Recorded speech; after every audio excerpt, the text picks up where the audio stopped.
Hey guys, I was on YouTube. This is another one of my, I guess, righteous rants. I'm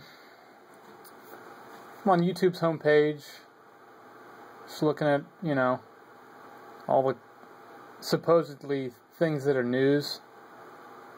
And let's see here. And as everybody knows, there is no... You don't have to be any age to get onto Yahoo. There's a lot of... Any site that's has any X-rated material, it says, you have to enter here if you're over 18 or whatever. Yahoo is not one of those sites. This is a site that's supposed to be for news and entertainment. And as you can see, I don't know if you can see this. This is something that's down here that's supposed to be news. And again, you could have 10-year-olds looking at this, 9-year-olds, 13-year-old girls, 13-year-old boys, whatever, looking at this. Let's just go to it. Why won't he have sex with me? So everybody can see this. This is just some article that's up there. Anybody can see it, any age. By Slobodan Rosen of GQ magazine. Let's see what he has to say. The sitcom stereotype goes like this. Guy is always horny. Guy tries to have sex with girl. Girl shoots him down. But as Slobodan Rosen tells it, the script's been flipped, and now there's an awful lot of young, perfectly sex-capable dudes who won't get off their asses too well. Get some. Oh, wow, that sounds really good. Hey guys, recognize these excuses for not having sex? Stomachache, headache, stressed, gassy, tired? The old maybe we should just talk some more.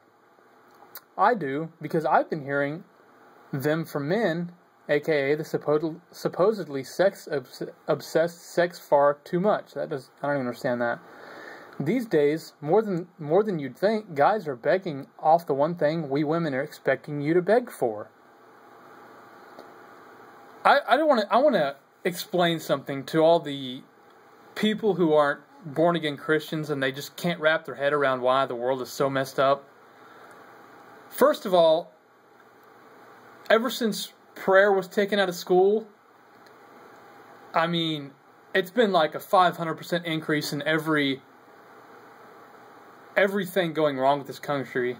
I mean, from the very inception of them taking prayer out of school, I mean, sexually transmitted diseases skyrocketed that year. Pregnancies skyrocketed over like 500%.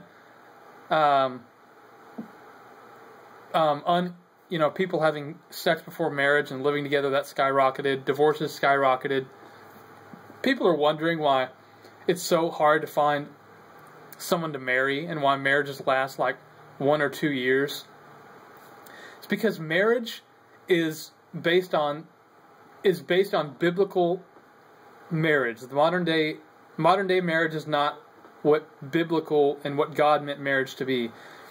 I have so many friends who, for the life of me, I can't figure out why my relationships aren't working. I just can't put my finger on it, I don't understand. Why is our relationship just so hellacious? And I just want to say to them, that's because you cannot, everything that it's based around sexual lust. Everything that you think you know about your mate is based on sex. You think that you're attached to them in a good way, like, oh, I love this person so much, but in reality you're always fighting with the person, you're always yelling at them, you're always having arguments.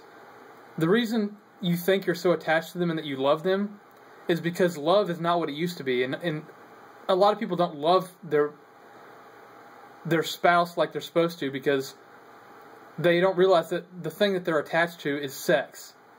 They're not attached to the person because they've had sex more times than they can count with the person that they've known for a couple of years.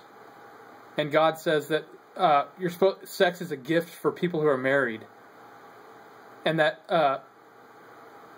a marriage out of basically a relationship out of wedlock sexually is not going to last.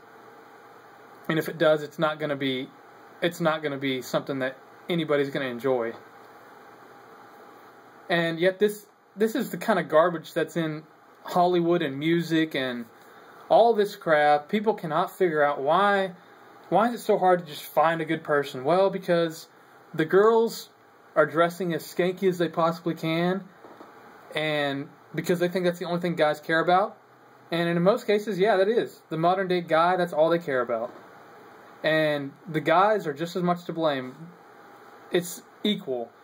Girls can't figure out why guys only want to have sex with them. Well, that's because a lot of girls, that's all they focus on, is how they can dress and not how showing off how smart they can be. Or, you know, it's like, I got to get a guy to want to have sex with me, and then they can't figure out why that's all they want is sex. Is because that's all you're offering. You're supposed to get to know each other and get married before that. Let's hear what else this guy has to say. It's not like I'm trying to hump the Pope's leg here. These are men who have previously made it clear that they enjoy having sex with me. Boyfriends, guys I've been dating for a while. What, a couple days?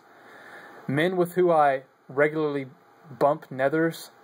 Yet they seem to turn me down way more than I turn them down.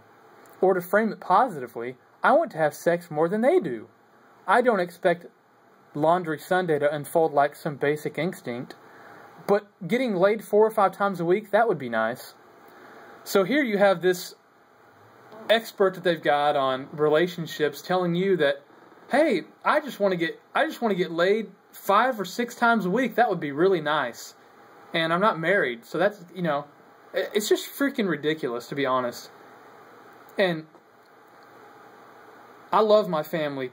I love them with all my heart. But a lot of people, some people in my family don't understand why I can't stand to watch television, and I can't stand to watch mainstream news and all these TV shows, and I can't even get through, I can hardly get through a 30-minute program without wanting to pull my hair out. Because I'm so sick of the in-your-face pornography just in the average commercial. It's not even, you know, I'm sitting there watching HBO or something. It's NBC, ABC. The stuff that they show, even in the commercials, is just ridiculous. It's so far from even 20 years ago, what they're showing. And it's basically pornography in the form of commercials. And people are like, I don't understand why you can't sit through something and you're just always so negative about it. That's because I guess you're not on the same level as I am of just the disgust. I can't do it. I can't get through the average 30-minute program.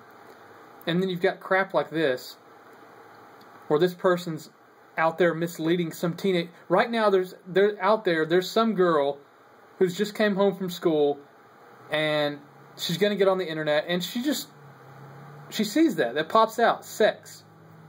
And when you're at the age, when you're impressionable, when you're a teenager, 12 or 13 years old, someone is just going to, out of habit, who's not protected spiritually, they're going to be sitting there, and someone's going to click on this. Someone right now is reading the same thing I am, and they're going to be sitting here reading it, and oh man, I guess this is normal, you know. I guess this person is saying that they want to have sex 4 or 5 times a week with the person they're dating, and man, I really want God to like me. I guess I should start acting like this. It's just freaking garbage. And the person who read this article, you better be prepared on Judgment Day for what God is going to do to you. Because it says, it would be better that a millstone were hung around their neck and they would be cast into the depths of the sea than for them to cause one of these little ones who has faith in me or who believes in God to discredit God and what He has planned for us and what God intended marriage to be. So it's better that a millstone were hung about this person's neck and that they were cast into the depths of the sea than what God has in store for them, along with everybody who teaches evolution. And any other way, whatever, just whatever blasphemous stuff against God. And this person thinks that they're legitimately helping people right here by putting this story out. It's just ridiculous. And I just wanted to, this is just another righteous rant that I had. I had one on CNN. I mean, every time you turn on mainstream news, it's the same thing. You get the same type of thing. Whatever is good is evil, and whatever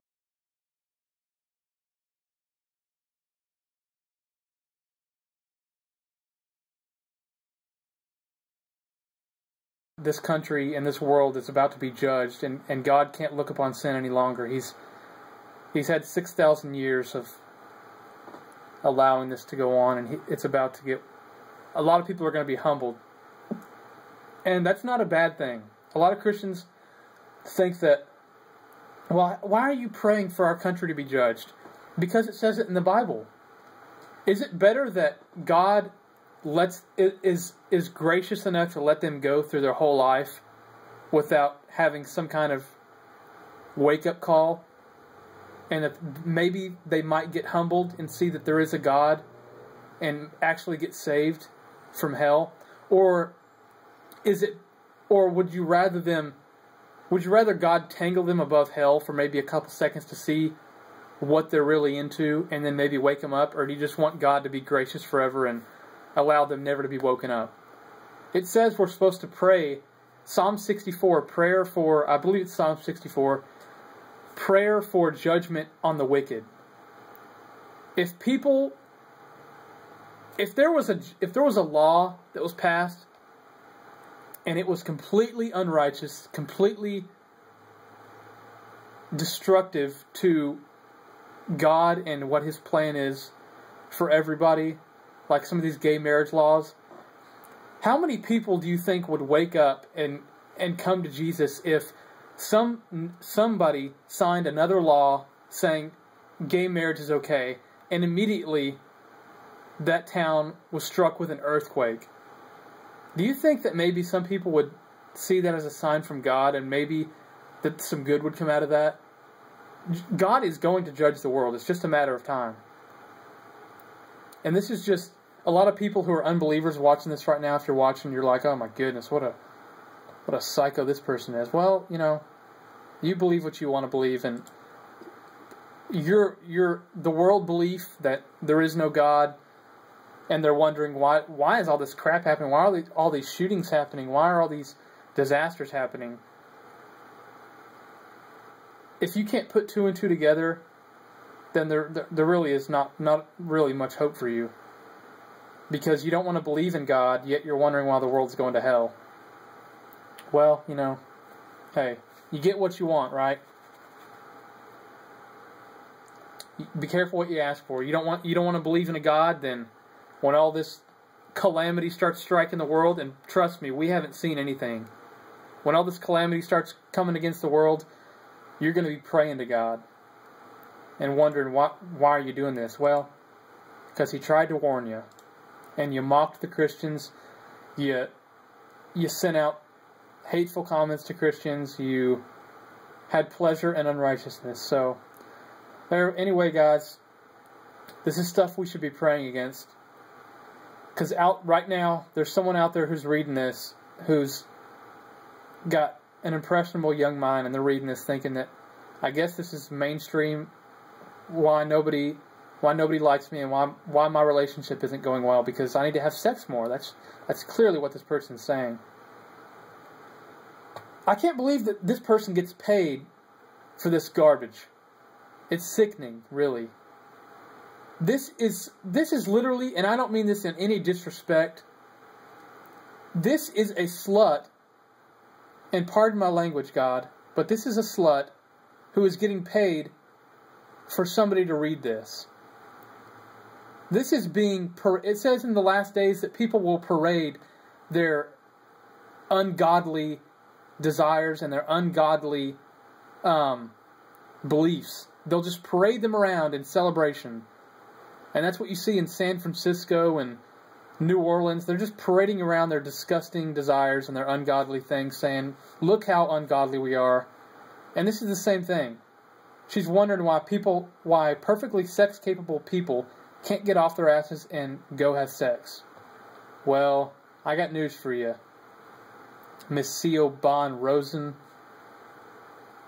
When all this calamity starts happening, God's not going to hear your cries because you rejected God. Anyway, guys, this is stuff we should be praying against. Don't let your kids, if you're wondering why your kids are starting to get farther and farther away from you, and they're being rebellious, and you're starting to wonder why they're doing drugs and out having sex, you might want to take a look in the mirror and wonder, and start wondering, am I letting them watch things they shouldn't watch and listen to music they shouldn't listen